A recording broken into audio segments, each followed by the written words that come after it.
आपण पाहत आहात बंधुता न्यूज।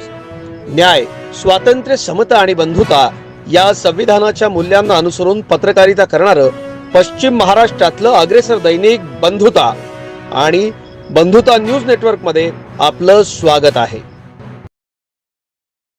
चाबुकस्वाडी गावात वीज पडून एक जण ठार झाला तर 2 जण जखमी झाले आहेत। चाबुकस्वार वाडी ते शिरूर या रस्त्यावरील कारणवार यांच्या शेतात वीज कोसळली।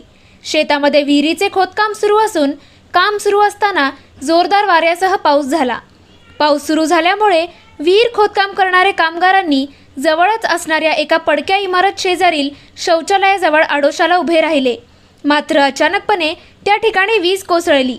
त्यात सुभाष गोविंद नाईक हे ठार झाले तर सहदेव महादेव धोत्रे आणि संदीप जगन पवार हे जखमी झाले। जखमींच्यावर मिरजेच्या शासकीय रुग्णालयात उपचार सुरू आहेत।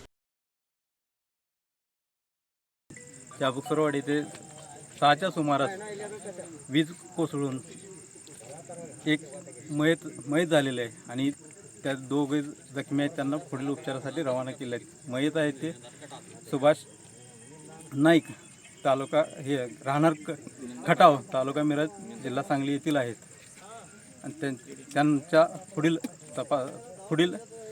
उपचार 2 जखमींना पुढील उपचारासाठी पुढे पाठवलेले आहेत।